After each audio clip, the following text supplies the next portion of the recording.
तो बौद्धिक संपदा अधिनियम जिसको पाश्चात्य जगत में आधुनिक युग में एक अधिनियम के रूप में किया, बौद्धिक संपदा अधिकार अधिनियम, ऋषियों ने इस धरातल पे सबसे पहले, ऋषियों ने जब मंत्र को देखा तो भारतीय मनीषा ने सबसे पहले इसको अभिव्यक्त किया कि प्रत्येक मंत्र के दृष्टा ऋषि, उसमें उस मंत्र के में व्यक्त किए गए उसके देवता या जो तत्व है उसका, और जिस छंद में कहा गया वह वाक छंद, वह तीनों उसके साथ ही वो अंकित रहेंगे, वो रिकॉर्डेड रहेंगे, वो उल्लिखित रहेंगे, वो उसके साथ यथावत ही अभिव्यक्त होंगे। वह उसकी पहचान है। उसके उस पहचान में कुछ भी परिवर्तन होने पे वह नहीं रहेगा जो वो है। तो भारतीय मनीषा ने ऋषि देवता छंद के रूप में इसका अनुसंधान किया। सर्वानुक, इसलिए भारत में वेदों में सर्वानुक्रमणी सूत्र बने, अनुक्रमणी के रूप में। अमुक का देवता क्या है, छंद क्या है, विनियोग क्या है। तो ऋषि देवता छंद और विनियोग, अर्थात इस मंत्र का क्यों किस प्रकार प्रयोजन होगा, इस ऋषि देवता छंद और विनियोग का प्रयोजन सर्वानुक्रमणी सूत्रों में, ऋक् सर्वानुक्रमणी या यजुष के कात्यायन सर्वानुक्रमणी की जो ऋषि अनुक्रमणी ग्रंथों में उन मंत्रों के ऋषि देवता छंद का उल्लेख है। आज अब भी, अब यदि आप वेदादि ग्रंथ, मूल संहिता ग्रंथ लेंगे तो उसमें प्रत्येक अध्याय के पहले अमुक देव में अमुक अमुक छंद है, अमुक अमुक मंत्र के अमुक अमुक ऋषि हैं, अमुक अमुक देवता है, उसमें उल्लिखित रहता है। तो लिखा है, जिस महर्षि ने जिस मंत्र का सबसे पहले साक्षात्कार किया और जिसने उस मंत्र द्वारा सर्वप्रथम सिद्धि प्राप्त की, वही उस मंत्र का दृष्टा ऋषि कहा। येन यद ऋषिणा दृष्टम, येन यद ऋषिणा दृष्टम सिद्धि प्राप्ता च येन वै, येन यद ऋषिणा दृष्टम सिद्धि प्राप्ता च येन वै, मंत्रेण तस्य तत प्रोक्तम ऋषे भावस्तराष्ट्रकम।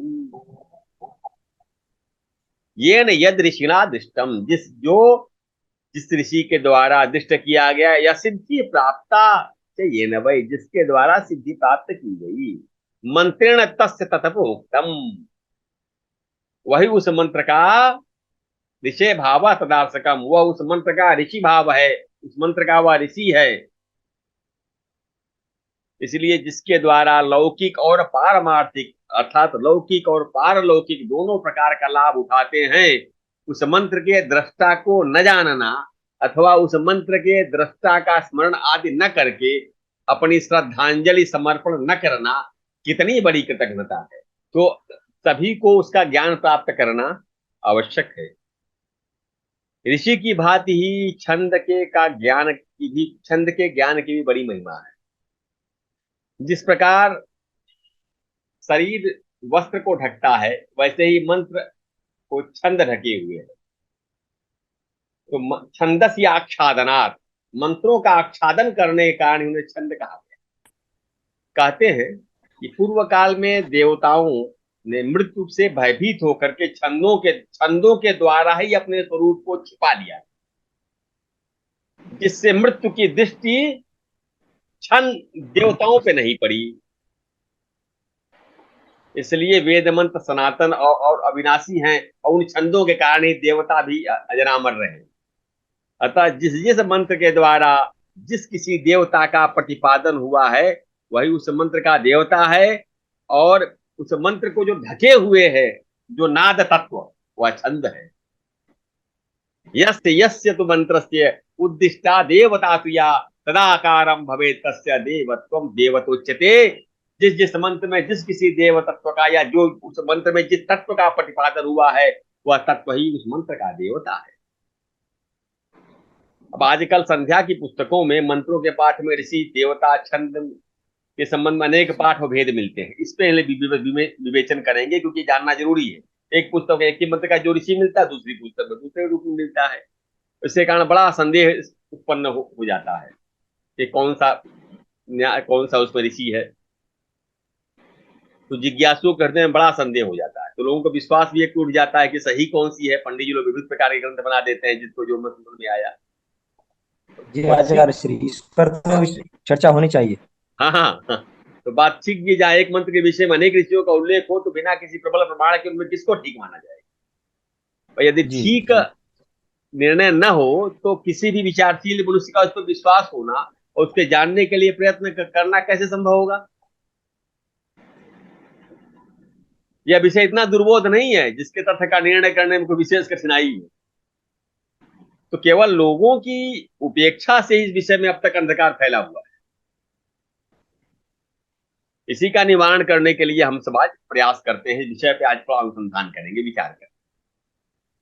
अब इस विषय का निर्णय करने के लिए सबसे पहले कौन सा ग्रंथ प्रमाण माना जाएगा, तो कहा वैदिक सर्वानुक्रम सूत्र जो है वो इसके प्रमाण है। उसमें प्राय वेद के सभी मंत्रों के ऋषि छंद देवताओं का उल्लेख है। और छंदों का निर्णय पिंगल सूत्र से भी होता है। इसी प्रकार जिस मंत्र के ऋषि देवता का अनुक्रम सूत्रों में उल्लेख नहीं, उसके उसके तथा उस वेद के जिस शाखा के अनुक्रम सूत्र उपलब्ध नहीं होते हैं, उस शाखा वाले मंत्रों की ऋषि आदि का निर्णय करने के लिए अन्य युक्तियां भी की गई, जिनका स्पष्टीकरण उन मंत्रों के ऋषि आदि का निश्चय करते समय करने। संध्या में सबसे पहले ऋतंचित यह मंत्र है, यह ऋग्वेद का मंत्र है। और ऋक् सर्वानुक्रम सूत्र में इसके ऋषि का इस प्रकार उल्लेख, कैसे उल्लेख है, ऋतम च माधु छंदसो घमर्षणो भावृत्तम आनुशुभम तू, ऐसा वाक्य मिलता है। ऋतम च माधु छंदसो घमर्षणो भाववृत्तम आनुष्टुभम तू, अर्थात ऋतम च इस मंत्र के माधु छंदस अघमर्षण ऋषि, भाववृत्त देवता वो अनुष्ठित छंद है। अब कुछ प्रतियों में ऋषियों के स्थान पर केवल अघमर्षण का उल्लेख है, किंतु अधूरा नाम है वो, क्योंकि सूत्र ने माधु छंदस अघमर्षण ऐसा पूरा नाम लिखा गया है। इस मंत्र में 3 अनुष्टुप छंद हैं। अनुष्टुप गायत्री, इस पिंगल सूत्र के अनुसार अनुष्टुप गायत्री जो पिंगल सूत्र है इसके अनुसार है 8 अक्षरों के 4 पदों का अनुष्टुप छंद होता है। 8 अक्षरों के। तो वैदिक छंदों में अक्षर गणना को प्रधानता दी गई है। लौकिक छंदों में मात्रा और गुरु लघु की व्यवस्था की गई है, तो यहां उसका पालन उसमें नहीं किया जाता है। इसलिए इस मंत्र के पहले छंद के दूसरे और तीसरे चरण में, अर्थात तपसोऽध्यजायत ततो रात्र्यजायत, इस इन पादों में देखिए 7 अक्षर हैं, तपसोऽध्यजायत और ततो रात्र्यजायत। तो भी वैदिक छंद के लिए स्वीकृत सरणी के अनुसार विशिष्ट ऊह या क्रम के अनुसार संख्या की पूर्ति इसमें ऊह व्यवस्था की जाती है। ऊह माने युक्ति व्यवस्था की जाती है। इसको 8 वर्ण किया जाता है। तो गायत्री मंत्र में गायत्री छंद के निवारणार्थ के लिए वरेण्यम को वरेण्यम पढ़ा जाता है। जब काल में है वरेण्यम पढ़ा था, वरेण्यम आधा ड़ौ को छोटी पढ़ा जाता है, उसमें आप जैसे ह्रस्वई रियम ऐसा जब आता है। इस प्रकार एक अक्षर की कमी की पूर्ति हो जाती है। उसी प्रकार यहाँ पे ततो रात्रि यजायत हो जाता है। रात्रि है तो रात्रि यजायत तपसो अधिजा तपसो धिजायत, ऐसा कर लिया जाता है। इस रूप में व्यूह के द्वारा संख्या की पूर्ति की जाती है। अथवा पिंगल सूत्र के है, पिंगल छंद सूत्र है ऊनाधिकेन ऐकेन निश्चित भूरिजौ द्वाभ्याम विराट स्वराजौ, ये सूत्र है। इसका आशय क्या है, यदि किसी छंद में एक अक्षर की कमी हो तो उसकी निश्चित संज्ञा होती है। जैसे अनुष्टुप में एक अक्षर की कमी हो जाएगी तो निश्चित अनुष्टुप होगा। और अनुष्टुप के अतिरिक्त कोई दूसरा छंद नहीं हो जाए। ऐसा नहीं कि अक्षर कम होगा कि छंद बदल जाएगा, नहीं, उस छंद की एक विशेष उपमा होगी निश्चित अनुष्टुप। इसी प्रकार एक अक्षर अधिक हो जाने पे उसका नाम भूरिक होगा, अर्थात वह छंद तो वही रहेगा लेकिन उसकी भूरिक संज्ञा हो जाएगी। ऐसे ही 2 अक्षर कम होंगे तो विराट हो जाएगा और 2 अक्षर अधिक होंगे तो स्वराट हो जाएगा, छंद वही रहेगा। तो उक्त सूत्रों के अनुसार जो प्रस्तुत मंत्र अब जिसपे हम लोग विमर्श कर रहे हैं, अनुष्टुप में 2 अक्षर की कमी होने पे विराट अनुष्टुप होगा। क्योंकि ततो रात या तो समुद्रो वहां ततो रात्रि जाता 2 अक्षरों की कमी है 2 चरणों में, तो अनुष्टुप छंद में कोई बाधा नहीं आएगी। यद्यपि इस मंत्र के तीसरे छंद के अंतिम पद में देखिए, अंतरिक्ष में ऋक्ष मथो स्वः में 5 ही अक्षर हैं, ऋक्ष मथो स्वः। तो उसमें भी स्व के स्थान पे व्यूह की रीति में स्व मान करके 6 अक्षर किए जाता है। अंतरिक्ष मथो स्व, थोड़ा संधि शिथिल होती है। इस प्रकार द्वाभ्याम विराट स्वराजो सूत्र के अनुसार 2 अक्षरों की कमी होने पर विराट अनुष्टुप की संज्ञा हुई। इस प्रकार इस पूरे मंत्र में अनुष्टुप छंद तो अक्षुण्ण रहा, उच्चारण में ऊह पूर्वक इसका प्रयोग होता है। इस मंत्र के देवता के विषय में अनेक प्रतियों में विभिन्न पाठांतर उपलब्ध होते हैं। अब देवता पे देखिए, भाववृत्त, भाववृत्तम, भावभृतम, भावभृद, भाववृत्ति इत्यादि अनेक पाठ भेद मिलते हैं।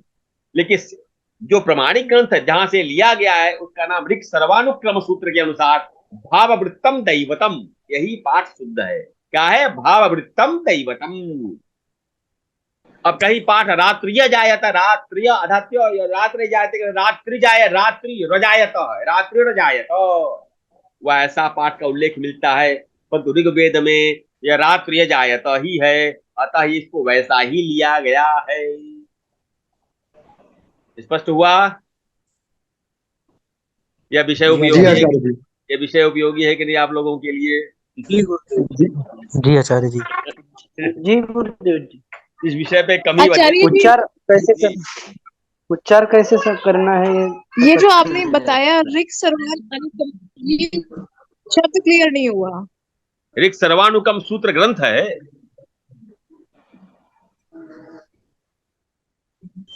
ऋक् सर्वान अनुकंप, सर्वानुक्रम, सर्वानुक्रम, अनुक्रम, हाँ सर्वानुक्रम, जी जी धन्यवाद। या सर्वानुक्रमणी भी कहा जाता है। इंडेक्सिंग, इंडेक्सिंग है, वैदिक इंडेक्स बुक, वो वैदिक जी परंपरा का इंडेक्सिंग जी धन्यवाद। ग्रंथ है वो।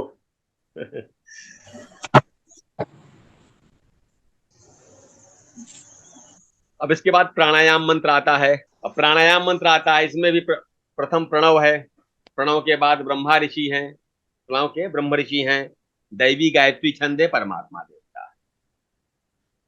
तो अब इसके संदर्भ में तैतरीय आरण्यक में उल्लेख मिलता है, आप देख लीजिए। ओमिति एकाक्षरम ब्रह्म अग्निर्देवता ब्रह्म इत्यार्षम गायत्री गायत्रम छंदः परमात्मा स्वरूपम, या याज्ञवल्क की स्मृति में भी इसका उल्लेख मिल जाता है। तस्य ब्रह्मार्षम च स्वयं हुआ गायत्री च भवे छंद अग्निर्दैवत उच्यते। ये स्रोत, पहला स्रोत वचन तैतरीय आरण्यक का, ओमिति एकाक्षरम ब्रह्म अग्निर्देवता ब्रह्म इत्यार्षम गायत्रम छंद परमात्मा स्वरूपम।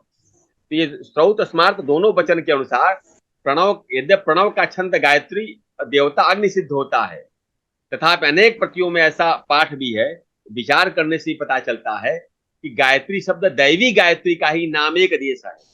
वहां गायत्री में दैवी गायत्री का ही नामोपदेश है। इसलिए एक पिंगल सूत्र है, पिंगल सूत्र है प्रथम छंदस त्रिपदा गायत्री। इस पिंगल सूत्र के अनुसार 8 अक्षरों के 3 पादों का गायत्री छंद होता है। इस प्रकार गायत्री छंद में 24 अक्षर हुए, फिर एक अक्षर का प्रणव मंत्र गायत्री छंद कैसे हो सकता है, आप बताओ? अतः यह दैवी गायत्री छंद ही, क्योंकि दैवी एकम इस सूत्र के अनुसार एक अक्षर का दैवी गायत्री छंद ही होता है।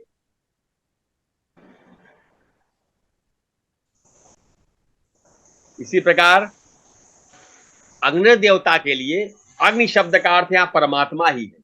इसलिए प्रस्तुत पुस्तक में जो आप देखते हैं, जो भी प्रस्तुत आपके पास पुस्तक है, इसमें लिखा हुआ है तो परमात्मा देवता ही लिखा है। आरण्यक, आरण्यक मंत्रों में भी परमात्मा स्वरूप लिख करके इस बात को स्वीकार किया गया है कि याज्ञवल्क्य ने ओंकारम परमम ब्रह्म इस कथन के द्वारा इस अभिप्राय को व्यक्त किया है। पतंजलि योग सूत्र में भी आप लोग पर देख सकते हैं, तस्य वाचक प्रणव प्रणव का जप तदर्थ भावनम, उस ब्रह्म सत्ता का वाचक परमात्मा का वाचक प्रणव है, और उस जप के समय उसकी अर्थ भावना करनी चाहिए। अर्थ भावना अर्थात परमात्मा की भावना। प्रणव के बाद प्राणायाम मंत्र में 7 महाव्याहृतियां हैं, सबके ऋषि प्रजापति ही हैं, परंतु छंद देवता अलग अलग 7 माने गए हैं। अब कहीं विश्वामित्र आदि 7 ऋषियों का भी उल्लेख मिल जाता है। उनमें भी विश्व से जगतो मित्रम विश्वामित्र प्रजापति, इस ये भी वचन मिलता है कि विश्वस्य जगतो मित्रम विश्वामित्र प्रजापति। इस वचन के अनुसार विश्वामित्र शब्द से प्रजापति का ही ग्रहण होता है, प्रजापति ही विश्वामित्र है। विश्वामित्र जो तपस्वी थे वो नहीं है, यहाँ प्रजापति ही विश्वामित्र है। ऐसा नहीं कि विश्वामित्र के पहले गायत्री मंत्र नहीं था, तो गायत्री से जब ब्रह्म प्रजापति ने जगत उत्पन्न किया, विश्वामित्र तो बाद में उत्पन्न हुए, प्रजापति ने विश्वामित्र को भी उत्पन्न किया। और गायत्री आवा इदम सर्वम, गायत्री से पूरा विश्व उत्पन्न हुआ है। फिर कैसे उत्पन्न हुआ? गायत्री मंत्र के दृष्टा ऋषि प्रजापति हैं, और प्रजापति और विश्व के मित्र होने से विश्वामित्र कहे गए, क्योंकि केवल वे ही जी। बहुत सुंदर। हाँ हाँ, तो विश्वामित्र सबसे प्रजापति का ही ग्रहण होता है, क्योंकि यही परम प्राचीन आदि ऋषि हैं। अतः केवल प्रजापति ही सातों व्याहृतियों के ऋषि निश्चित किए गए हैं। याज्ञवल्क्य जी कहते हैं व्याहृतीनां च सर्वसामार्षं चैव प्रजापति ही, व्याहृतीनां च सर्वसामार्षं चैव प्रजापति। ये छंद कैसे हैं? सप्त छंद हैं, गायत्री, उष्लिक, अनुष्टुप, बृहति, पंक्ति, त्रिष्टुप, जगति। सप्त छंदांसि यान्यासाम तानि सम्यक् प्रवर्तयेत्। गायत्री, उष्णुक, च बृहति, पंक्तिरेव च त्रिष्टुप च जगति चैव छंदांसि एतानि सप्त। भाई देख, उसमें भी तो है, रुद्री में गायत्री है, तो सातों छंद का नाम है कि नहीं है? जो शुरू में जब आप चालू करते हो रुद्री को। इसलिए व्याहृतियों में इन छंदों के लक्षण घटित होते नहीं है, तो भी याज्ञवल्क्य आदि ऋषियों के वचन के अनुसार उक्त छंद माने जाते हैं। अब इन व्याहृतियों के देवता देखते हैं हम, क्रमशः अग्नि, वायु, सूर्य, बृहस्पति, वरुण, इंद्र, विश्वेदेव। इनमें से पूर्वोक्त तीन देवता अर्थात भूर्भुवः स्वः तिस्रो महाव्याहृतियोग्नि वायु सूर्य दैवत्याः क्रमेण, ऐसा यजु सर्वानुक्रम सूत्र में लिखा है। भूर्भुवः स्वः तिस्रो महाव्याहृतयो अग्नि वायु सूर्य दैवत्याः क्रमेण। शेष चार महाव्रतियों के चार देवता स्मृति के अनुसार है, और भूर्भुवः स्वः इन तीनों के देवता यजु सर्वानुक्रम सूत्र में मिलते हैं, क्योंकि सर्वानुक्रम सूत्र में तीन ही महाव्याहृतियों के ऋषियों के देवता का उल्लेख प्राप्त होता है। अब तत्सवितु इत्यादि मंत्र है, गायत्री जो कहते हैं हम लोग, तकार से लेकर के तकार तक, तकार से लेके तकार तक ही गायत्री मंत्र है, त से लेके त तक। इसीलिए गायत्री तत्त्वमसि का प्रतिपादन करता है, क्योंकि तत् ही है, तत्, त से लेके देखो ता है कि नहीं है, कभी ध्यान दिया आप लोग? जी आचार्य जी, जी आचार्य जी। ब्रह्म सत्ता प्रारंभिक ऐसे अंत ऐसे। तत्वमसि, तत् माने वह, क्योंकि तत्वमसि में भी तत् ब्रह्म का ही वाचक है। तत् जी जी। प्रथम अंत में अगर आप वो बनाओगे, क्या कहते हैं, प्रत्याहार, मान लो प्रत्याहार बनाओ गायत्री का, तो तत् बनेगा। जी आचार्य, कितना विलक्षण विचार है। जी जी बिल्कुल। हाँ, तो तत्सवितु मंत्र के विश्वामित्र प्रजा हैं, जो विश्वामित्र प्रजापति जिसकी आख्या विश्वामित्र है, जो विश्व का मित्र है, ऐसे प्रजापति ऋषि गायत्री छंद सविता देवता यजु सर्वानुक्रम सूत्र के अनुसार। यजु सर्वानुक्रम सूत्र में क्या लिखा है? तत्सवितुर विश्वामित्र सावित्री गायत्री। तो गायत्री छंद में 24 अक्षर होते हैं, अतः व्यूह के अनुसार वरेण्यम पद, यहाँ संख्या ण्यम है, लेकिन नियम पढ़ा जाता है, जप काल में नियम ही करना चाहिए, आधा अड़ाव नहीं पढ़ना है। जप के अनुष्ठान के समय व्यूह के द्वारा पिंगल के व्यूह के अनुसार वरेण्यम शब्द पढ़कर संख्या पूर्ति की जाती है। हम लोग पहले इस विषय पे बात कर चुके हैं। प्राणायाम का जो अंतिम मंत्र है आपो ज्योति, ये जो मंत्र है इसको शिरोभाग कहते हैं। इसके प्रजापति ऋषि हैं, यजु छंद है, ब्रह्मा अग्नि और वायु देवता हैं। यह स्मार्त वचन के अनुसार है, श्रुति में ये उल्लेख नहीं मिलता। आपो ज्योति रसइति मंत्रो यस्तु प्रकृत्यते तस्य प्रजापतिश्चार्षम यजु छंदो विवक्षितम ब्रह्माग्नि वायु सूर्याश्च देवता समुदाहृता। अब किसी किसी, या आगे वाला का वचन है ये, किसी किसी प्रतियों में इसका त्रिपदा गायत्री छंद लिखा है, किंतु वो ठीक नहीं है। तो त्रिपदा गायत्री छंद गायत्री के अतिरिक्त नहीं है। त्रिपदा शब्द गायत्री का ही विशेषण है। गायत्री ही 8-8 अक्षरों के 3 पदों वाली है। गायत्री में 24 अक्षर होते हैं, उक्त मंत्र में केवल 15 अक्षर हैं। अतः गायत्री या त्रिपदा गायत्री छंद यहाँ नहीं हो सकता। इसलिए आर्ष वचनानुसार इसमें यजु छंद ही मानना ठीक है, जिसके अक्षरों की किसी छंद के अनुसार नियत गणना न हो, जिस छंद के अनुकूल नियत गणना न हो, जिसके पादावसान अर्थात इतने पादों से यह छंद पूर्ण होता है जिसमें यह नियम ना लागू हो, उसको यजु छंद कहते हैं। क्यों लिखा? अनियताक्षरावसानो यजु, ये अनियताक्षरा पादावसानम यजु, अनियत अक्षर वाले जो छंद होते हैं वो यजु कहे जाते हैं। वैसे तो यजु के कई छंद हैं, गद्य पद्यात्मको यजु, से यजु शब्द, और अनियताक्षरावसानो यजु इत्यादि। इतना स्पष्ट हुआ प्राणायाम? जी आचार्य जी। जी। अब आते हैं सूर्यश्च इत्यादि, उसके बाद जो आचमन का मंत्र है। प्राणायाम के बाद सूर्यश्च माम इत्यादि आचमन मंत्र आते हैं। तो तीनों काल के आचमन के 3 मंत्र हैं। तीनों मंत्र तैतरीय, आरण्यक, कृष्ण यजुर्वेद के हैं, याद रखिएगा। तीनों मंत्र तैतरीय, आरण्यक या कृष्ण यजुर्वेद। कृष्ण यजुर्वेद का कोई सर्वानुकम सूत्र उपलब्ध नहीं होता। अतः कृष्ण यजुर्वेदी जो लोग उस वेद के जो मंत्र शुक्ल यजुर्वेद अथवा ऋग्वेद मिलते हैं, उनके ऋषि आदि का निश्चय यजु सर्वानुक्रम और ऋग सर्वानुक्रम के अनुसार कर लेते हैं। तो जो मंत्र उक्त वेद में नहीं मिलते हैं, उनका ऋषि वचनों के अनुसार ही ऋषि आदि मानते हैं, आर्ष वचनों के अनुसार। तो उनकी पद्धति के अनुसंधान करने पे हमें यह ज्ञात होता है कि तीनों मंत्रों के नारायण ऋषि निश्चित हुए, और नारायणोपनिषद में आए हुए इन सभी मंत्रों के नारायण ऋषि ही हैं। अतः इन सभी मंत्रों के वे नारायण ऋषि ही सिद्ध होते हैं। धर्म सिंधुकार ने भी नारायण को ही उक्त मंत्रों का दृष्टा ऋषि माना है। अब सूर्यश्च और अग्निश्च, इन दोनों मंत्रों में 84 अक्षर हैं। 84 अक्षर का प्रकृति छंद होता है। अतः उक्त दोनों मंत्रों का प्रकृति छंद है। आपः पुनंतु जो मध्याह्न संध्या का मंत्र है, इत्यादि मंत्र में 2 अनुष्टुप छंद हैं। अतः अनुष्टुप छंद में कुल 32 अक्षर होते हैं। और अतः प्रस्तुत मंत्र के पहले अनुष्टुप छंद में यद्यपि 33 अक्षर हैं, तथापि पूर्वोक्त नियमानुसार 1 अक्षर अधिक, पहले बताया था कि 1 अक्षर अधिक होने पे बूढ़ी अनुष्टुप होगा। इस प्रकार वह अनुष्टुप छंद ही रहा। उक्त मंत्र के दूसरे छंद में ठीक 32 अक्षर है। तो किसी किसी प्रति में यदुच्छिष्टम भोज्यम च, ऐसा पाठ मिलता है, किंतु तैतरीय आरण्यक में भोज्यम च नहीं मिलता। अतः च नहीं देखना है, च नहीं जोड़ना है। सूर्यश्च, इस मंत्र में सूर्य, मन्यु, मन्युपति और रात्रि से प्रार्थना की गई है। अतः उस मंत्र के ये चारों देवता हैं, केवल सूर्य ही नहीं है। इसी प्रकार अग्निश्च मंत्र में अग्नि, मन्यु, मन्युपति और अह देवता है, केवल अग्नि ही देवता नहीं है। अब आपः पुनंतु, इस मंत्र में केवल आप जल ही देवता नहीं है, अपितु पृथ्वी, वनस्पति और ब्रह्म का भी वर्णन है।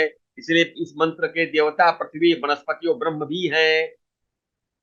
क्योंकि प्रस्तुत मंत्र में सभी देवताओं की अभ्यर्थना की गई। इस मंत्र में किसी किसी मंत्र में सूर्यश्च अग्निश्च, इन मंत्रों में यत्किंच यत्किंचित, यत्किंच के स्थान पर यत्किंचित यह पाठ मिलता है। इसलिए तथा इदमहम माम अमृत यौनौ की जगह इदमहम अमृत यौनौ वैसा मिलता है, माम नहीं मिलता, तो अशुद्ध है। क्योंकि तैतरीय आरण्यक में यत्किंच इत्यादि ही पाठ मिलता है। माम अमृत योनो मिलता है, माम अहम अमृत योनो नहीं, माम अमृत योनो मिलता है, अहम नहीं जुड़ा। इदम अहम माम अमृत योनो, इदम अहम अमृत योनो नहीं है, माम जुड़ा है। अब आचमन के मंत्र के पश्चात आते हैं हम लोग आपो हिस्सी इत्यादि मार्जन मंत्रों।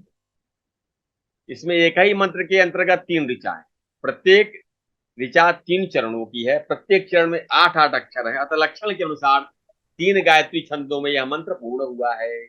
अब सर्वानुक्रम सूत्र इस मंत्र का गायत्री छंद सिद्ध करता है, और इसके सिंधुद्वीप ऋषि और आपह देवता यजु सर्वानुक्रम के अनुसार ही सिद्ध होते हैं।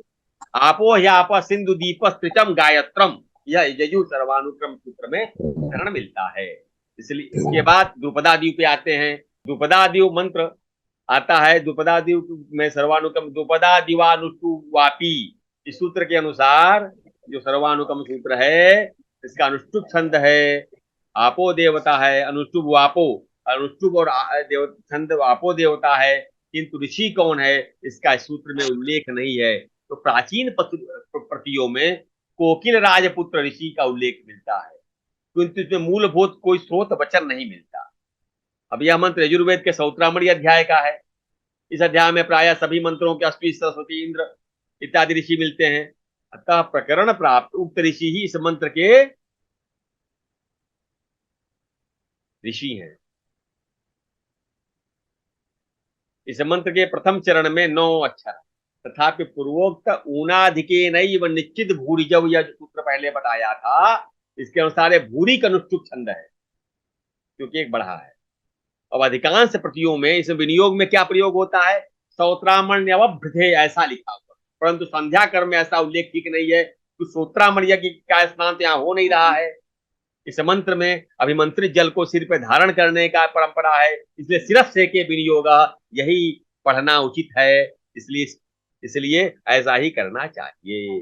तो सौत्रा अब यहाँ पे है, सिंधुद्वीप ऋषि हैं,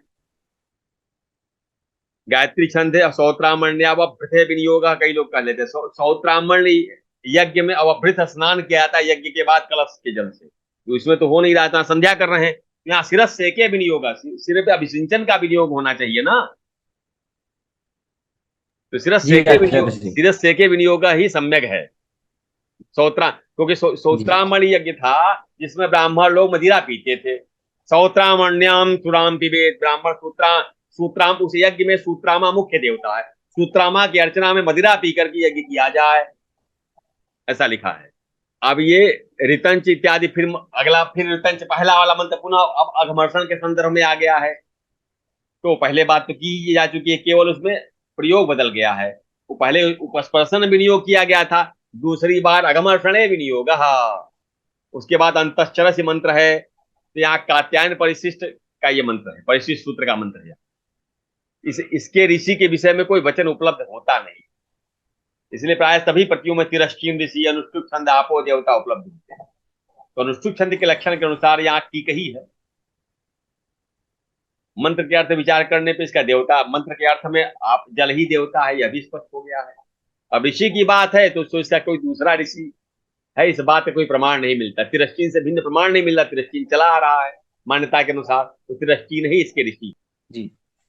अब सूर्यार्घ दान में गायत्री मंत्र का विनियोग से उल्लेख हुआ है, इसके ऋषि आदि का विचार प्राणायाम मंत्र में हम लोग कर ही चुके हैं। इसके बाद आता सूर्योपस्थान के 4 मंत्र, उद्यम तमसस्परि इत्यादि मंत्र जो हैं, तो उसके लिए जो सर्वानुकमली सूत्र में देखो, उद्यम सौर्य अनुष्टुप प्रस्कण्वस्य इस सूत्र है, तो इसके अनुसार प्रस्कण्वस्य अनुष्टुप छंद सूर्यो देवता है। यद्यपि इसमें स्व पश्यंत उत्तरम, इस द्वितीय चरण में 7 ही अक्षर हैं, इसमें व्यूहरीत का प्रयोग करेंगे हम, और स्व के स्थान पे स्व पढ़ा जाएगा तो 8 अक्षर होगा, और अनुष्टुप का पूरा निर्वाह हो जाएगा। कहीं कहीं इस मंत्र के हिरण्यस्तूप ऋषि लिखे हैं, किंतु अब भूल के कारण है, प्रमाण सूत्र में प्रमाण नहीं मिलता। दूसरा मंत्र उदुत्यम जात वेदसम, तो उदुत्यम के प्रस्करण व सौरी गायत्री है, जो सर्वानुकमली सूत्री में प्रस्करण उदुत्यम प्रस्करण व सौरी गायत्री, ये प्रस्करण ऋषि हैं, छंद गायत्री है, सौरी देवता सूर्य है, इसलिए इसके तीसरे पद में 7 अक्षर है। आता गायत्री छंद के नियम विरुद्ध दिख रहा है, तो भी लिखा है एक अक्षर कम होने पे निश्चित गायत्री छंद हो जाएगा, तो ये निश्चित गायत्री छंद है। अब तीसरा मंत्र चित्तम देवानाम उद्गादनीकम इत्यादि है, तो इसी के स्थान पे कहीं कौत्स ऋषि का उल्लेख मिलता है, परंतु कुछ अंगिरस ऋषि लिखना ठीक है। क्यों? यजु सर्वानुकमणि सूत्र में चित्तम कुछ अंगिरस त्रिष्टुभम ऐसा उल्लेख मिलता है, इसलिए इस छंद का त्रिष्टुभ, और छंद त्रिष्टुभ हो गया, देवता सूर्य है। यद्यपि सूर्य में, इस सूत्र में देवता का उल्लेख नहीं है, तो भी प्रकरण में तो मंत्र में तो देवता का ही प्रकरण प्राप्त है सूर्य का, तो सूर्य ही देवता माने, इसलिए मंत्रार्थ विचार करने पर भी यही निश्चित होता है। अब 11 अक्षरों के 4 पदों का एक त्रिष्टुप छंद होता है। 11 अक्षरों के 4 पदों का एक त्रिष्टुप छंद होता है। इसका छंद में पूर्णतया निर्वाह हुआ है, आप देख लीजिए गणना करके। उपस्थान का चौथा मंत्र तक चक्षु, इसका भी सर्वानुक्रम सूत्र में लिखा हुआ है, तक चक्षु पूरा उत्लिक सौरी ऋचम वाचम पंचाध्याय दध्यांग थर्वणो ददर्श, जो सर्वानुक्रम सूत्र में देखिएगा। तो इसके अनुसार इस मंत्र के दध्यांगा थर्मण ऋषि पूरा विफलित छंद और सूर्य देवता हुए। अब देवता ऋषि में तो कोई विवाद नहीं है, किंतु इस मंत्र का पूरा विफलित छंद ठीक नहीं लग रहा है। क्यों? छंद का लक्षण घटित नहीं होता है। अब इसी सूत्र की व्याख्याकार में श्री अनंत देव एक विद्वान है, उन्होंने पाठ को जीर्ण बता के दूसरा शुद्ध पाठ लिखा। उस पाठ क्या लिखा है?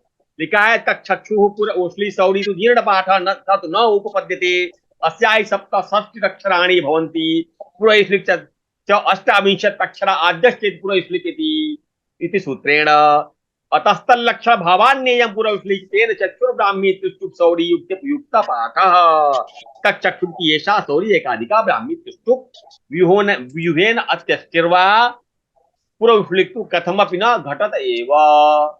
अर्थात तक चक्षु पुरैश्लिक सौरी या जीर्ण पाठ है, या युक्त न युक्त सम्यक नहीं है, और आद्यश्चेत पुरैश्लिक की सूत्र के नियमानुसार पुरैश्लिक छंद 28 अक्षरों का होता है, अतः लक्षण समझ में न होने के कारण यह मंत्र पुरैश्लिक छंद नहीं है। इस कारण यहाँ तक चक्षु ब्राह्मी त्रिष्टुप सौरी ऐसा पाठ उचित है। इसका अर्थ यह है कि तक चक्षु की यह मंत्र सौर या सूर्य देवता संबंधी है, इसमें एकाधिका ब्राह्मी त्रिष्टुप छंद है, अथवा व्यू के अनुसार यह अत्यष्ट छंद भी है, परंतु पूर्व उपलिप्त तो यह कदापि नहीं है।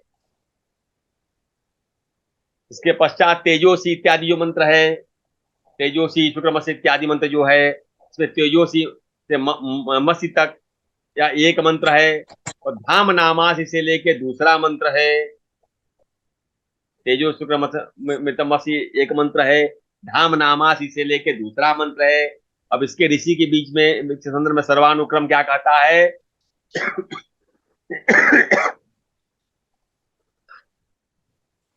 सर्वानुक्रम कहता है तेजोसी धामाज्ञम परमेश्वरी प्रजापत्यो दर्श पूर्णमा समंत्राणाम ऋषि देवता वा प्रजापत्या। अर्थात तेजोसी से मंत्र के परमेश्वरी प्रजापति ऋषि है, और यह दर्श पूर्णमास मंत्रों के ऋषि हैं। दर्श क्या है? अमावस्या को अनुष्ठित करने वाले सौर याग का, अमावस्या को अनुष्ठित होने वाले स्रौत याग को दर्श, और पूर्णिमा को अनुष्ठित होने वाले स्रौत याग का नाम भौर्णमास है। वो सभी यज्ञों की प्रकृति दर्श भौर्णमास ही होती है, स्रौत यागों। अस्तु, देवता आज और अथवा प्रजापति हैं इसके अनुसार मंत्रों के ऋषि तो परमेश्वरी प्रजापति ही हैं, छंद का उल्लेख नहीं है, तो देवता आज या प्रजापत्य हैं, परंतु इस मंत्र में सूर्य देवता की प्रार्थना होती है, अतः सूर्य ही इसका देवता होना चाहिए। अब सूत्रकार ने विकल्प से प्रजापत्य देवता माना। प्रजापत्य शब्द से प्रजापति के अपत्य रूप में सूर्य का ग्रहण करना उचित है। प्रजापत्य निरुक्त में लिखा भी हुआ है, यत कामा ऋषियस यस्याम यत काम ऋषिर यस्याम देवतायामर्थम अपत्यमिक्षण स्तुतिम प्रयुंक्ते तद्दैवतः स मंत्रो भवति। अर्थात मंत्र का ऋषि जिस कामना से अपने मनोरथ की पूर्ति की इच्छा रखते हुए जिस देवता के प्रति स्तुति का प्रयोग करता है, वही उस मंत्र का देवता होता है। इस दृष्टि से भी सूर्य ही देवता निश्चित होते हैं। अब इन दोनों मंत्रों के छंद के संबंध में सर्वानुक्रम सूत्र में लिखा है, तेजोसी तुष्टुप आसुरी पंक्तिर्वा धाम नाम एकमीशत अक्षरा ऋग उष्लिक। इसके अनुसार यहाँ यजुष त्रिष्टुप और ऋग उष्लिक के दो छंद निश्चित होते हैं। अब एकादश अक्षरों का यजुष त्रिष्टुप छंद होता है और 21 अक्षरों का ऋग उष्लिक छंद होता है। इन दोनों का यहाँ निर्वाह हुआ है। अब गायत्र से एक पदी जो उपस्थान मंत्र है, इस मंत्र के विवस्वान ऋषि है, पुराण महापंक्ति छंद है, परमात्मा देवता है। यद्यप पद्धतिकार इत्यादि उसको विमल ऋषि भी मानते हैं, तथापि ईशेत्वादिखम ब्रह्मांतम विवस्वान पश्यत। इस यजु सर्वानुकम सूत्र के अनुसार संपूर्ण यजु संहिता के विवस्वान ऋषि हैं। ईखेत्वादि से ईखेत्वर्जा से लेके खम ब्रह्म तक विवस्वान ही है इसके ऋषि। शुक्ल यजुर्वेद में देखो आप, सर्वान, क्योंकि सूर्य से ही वह आया है। अतः यजु संहिता के जिन मंत्रों के विषय में किसी अन्य विशेष ऋषि का उल्लेख नहीं मिला है, उसके विवस्वान ऋषि मानने में कोई आपत्ति नहीं होगी। इसके अतिरिक्त आदित्य नामानि शुक्लानि यजसी वाजसनेजेन याज्ञवल्क्येन आख्यायन्ते। अब शतपथ ब्राह्मण का यह वचन मिलता है कि आदित्यानि इमानि शुक्लानि यजुंसी वाजसनेजेन याज्ञवल्क्येन आख्यायन्ते। इस शतपथ ब्राह्मण वाक्य के अनुसार ब्राह्मण मंत्र भी आदित्य से ही प्राप्त हुए हैं। अतः इस मंत्र के विवस्वान ऋषि ही निश्चित जान पड़ते हैं। अब संभव है कि विवस्वान के स्थान पे विमल पाठ हो गया हो। किसी किसी प्रति में इस मंत्र का पंक्ति छंद लिखा है, पर पंक्ति छंद में 40 अक्षर का होता है और इसमें कुल 50 अक्षर है, पंक्ति छंद तो है नहीं। 48 अक्षरों से महापंक्ति छंद होता है, अब रह जाते हैं 2 अक्षर। तो उनके रहने पर द्वाभ्याम विराट पुराजऊ के अनुसार यह सुराण महापंक्ति छंद हुआ। परमात्मा देवता गायत्री का परमात्मा का ही नाम है, अतः गायत्री मंत्र से परमात्मा का ही स्तमन होता है, अतः इसका देवता परमात्मा ही है। अब विश्वतः चक्षु जो मंत्र है वह सर्वानुकम सूत्र के अनुसार इसके भौमन ऋषि, त्रिष्टुप छंद और विश्वकर्मा देवता हैं, और 11 अक्षरों के 4 पदों का त्रिष्टुप छंद होता है। इसका पूरा निर्वाह इस मंत्र में हुआ है। अब यजु सर्वानुकम सूत्र क्या कहता है? विश्वतः चक्षुर वैश्वकर्मणि त्रिष्टुवो विश्वकर्मा भावनः। तो भौवन ऋषि, विश्वकर्मा देवता और त्रिष्टुप छंद है। तो देवा, अब आइए देवागातु विदो। देवागातु इस मंत्र के सर्वानुकम सूत्र के अनुसार मनसस्पत ऋषि है। विराट अनुष्टुप छंद है, वात देवता है। अनुष्टुप छंद में 32 अक्षर होते हैं। इस मंत्र में कुल 30 अक्षर हैं। तब क्या करें? कहा गड़बड़ नहीं है, सूत्र लगाओ पिंगल का। अतः द्वाभ्याम विराट तो राजऊ, 2 अक्षर कम होने पे विराट अनुष्टुप छंद हुआ। इस प्रकार हम लोगों ने संध्या के मंत्रों का ऋषि देवता छंद का विवेचन कर लिया कि क्या सम्यक है, क्या संदेहास्पद है, क्या असम्यक है। मैं समझता हूं कि आज की कक्षा ऋषि देवता छंद विनियोग पर ही समाप्त होनी चाहिए, विषयांतर और नहीं हो। अन्य कोई विषय हो पूछने के लिए तो हम इसको विमर्श कर सकते हैं। नारायण। श्रीमन नारायण गुरुदेव, ये जो आपने ऋग सर्वांगानुक्रम संहिता प्रमाण रूप में बताई है, क्या यह अन्य वेदों के प्रमाण रूप में भी, मंत्रों के प्रमाण रूप में भी प्रस्तुत है? किसके? अन्य वेदों के भाई, ऋग्वेद। हाँ, ऋग का यजु सर्वानुक्रमणि भी है, ऋग सर्वानुक्रमणि भी है। तैतरीय के सर्वानुक्रमणि नहीं मिलती है। जो मैंने बताया उस ग्रम मिलता है, तो वो वाक्य बता रहे हो तो इसका मतलब मिलता है तभी तो। अच्छा। मैं अपनी ओर से कुछ भी एक बिंदु मात्र भी मैंने अपनी ओर से कुछ नहीं कहा है, संदर्भ सहित इसीलिए कहा है। नहीं, मेरा आशय मिलता है, ग्रंथ मिलता है, वो वचन बोल रहा हूं, इसका मतलब तो ग्रंथ है। ऋग सर्वानुक्रम और यजु सर्वानुक्रम मिलता है।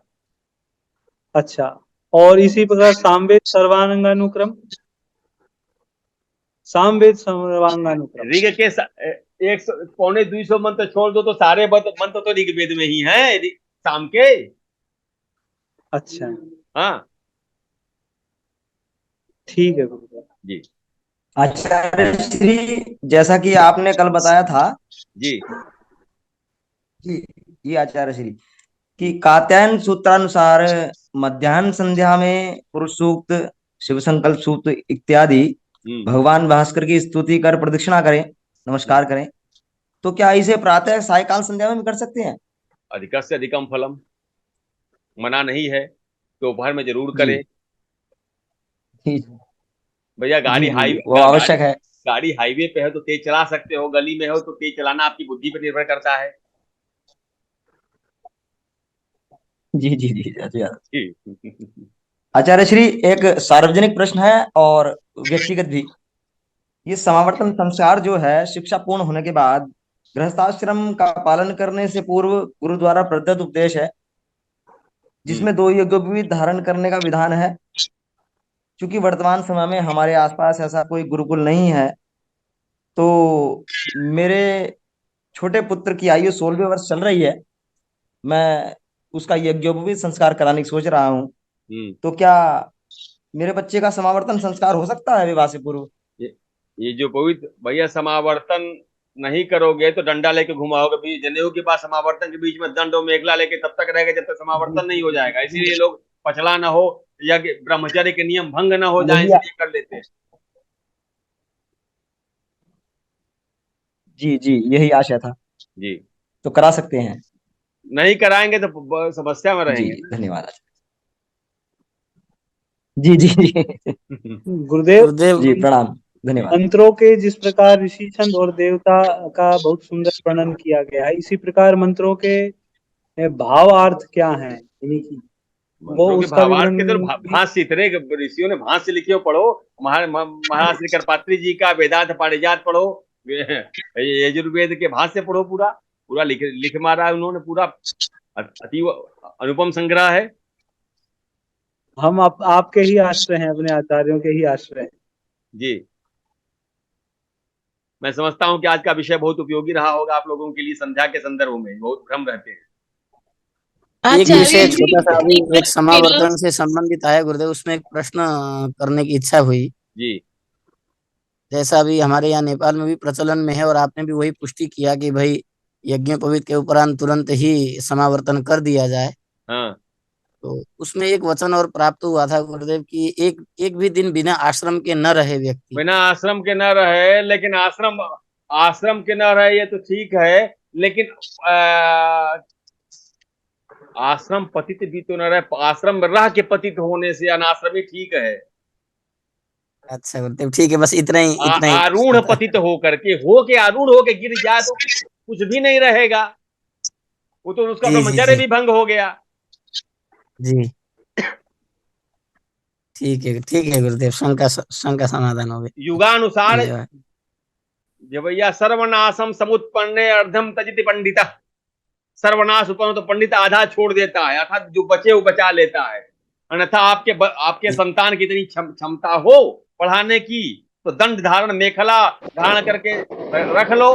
5-6 साल कौन इस पृथ्वी पे मनुष्य रहेगा आज के युग में? वही था मेरा भी। अब तो भैया मैं भी अपने तो जहां सब बच्चे के लिए करना चाह रहा हूँ, तो मेरा वही प्रश्न था कि क्या जहां दोनों में सब नष्ट हो उपयुक्त रहा है, है वहां आपने जितना बता बच दिया। सके उतना बचा लो। जी जी जी जी जी गुरुदेव। आचार्य जी, नारी होने के नाते ये ज्ञान आप दे रहे हैं इसमें अधिकार है भी या नहीं, मुझे सुनना जी चाहिए या नहीं? जी, नारी होने के नाते जो ज्ञान अभी आप दे रहे हैं इसमें मेरा अधिकार बनता भी है या नहीं, मुझे सुनना चाहिए या नहीं? आप जिस गली में जाना नहीं वहां का नक्शा पढ़ने का कोई लाभ नहीं, देखने में कोई हानि नहीं, लेकिन नक्शा का लाभ नहीं। यहाँ आप पति सहित श्रवण करें तो और उत्तम होता है स्त्रियों का, या अपने अपने अपने शक्ति के साथ। क्योंकि गीता दुर्गा सप्तमी लिखा है, स्त्रिया समस्ता सकला जो है सकला जगस्तु, देवा समस्ता देव, स्त्रिया समस्ता सकला जगस्तु, कला सहित है। सकला मैंने समस्त नहीं है, स्त्रियां अपने कलाओं के साथ भगवती का रूप है, उनके कला उनके पति ही है।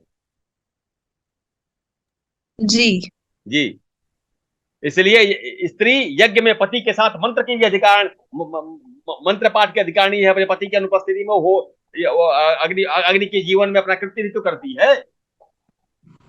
इंटेलेक्चुअल पर्पस के लिए भी सही नहीं है, मतलब सुनना मेरा? ना है, सुन लो।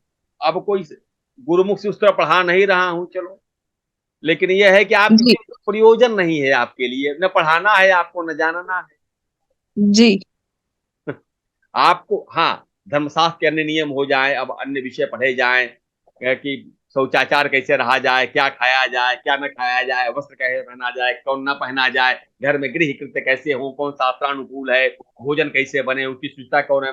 ब्राह्मण सनातन धर्म में 2 स्थान सबसे पवित्र हैं, एक है रसोई, दूसरा है पूजा घर। एक से शरीर शुद्ध होता है, दूसरे से मन शुद्ध होता है, दोनों परम पावन होने चाहिए। उसकी विधि क्या हो ये जरूरी है। जी जी, आप स्त्रियों के लिए, आप नारियों के लिए जरूर एक सेशन ना, रखिएगा। हाँ, नारी धर्म संग्रह मैंने लिखा 50 पेज का, जी भेज दूंगा मैं आपको। मैं समझता हूँ कि आज अन्य विषय के बदले ऋषि देवता छंद पे बहुत पुष्कल जानकारी अभी जितनी आवश्यक है मिल गई है। शुरुआती लोगों की इससे जटिल की आवश्यकता भी नहीं है। जी आचार्य जी। जी गुरुदेव, बहुत बहुत अनुपम आपका। और जो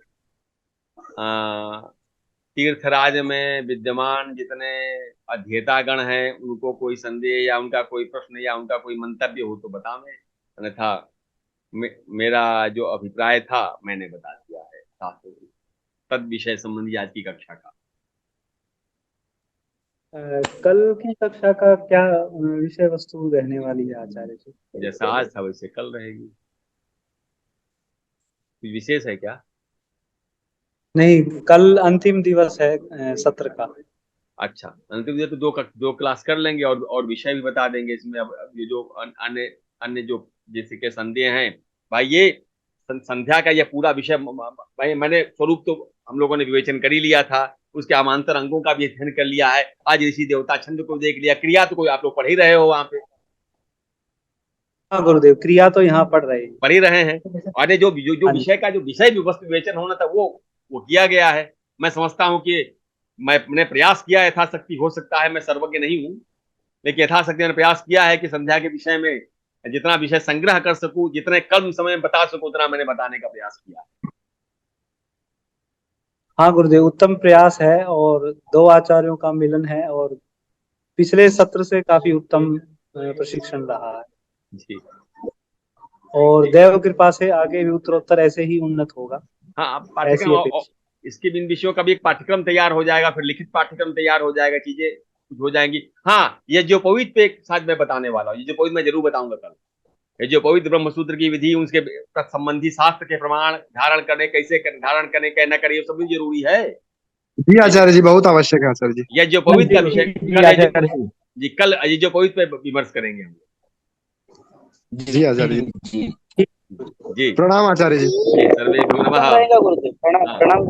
सर्वेभ्यो नमः। कक्षा का पूर्णता की ओर ले जाते हैं।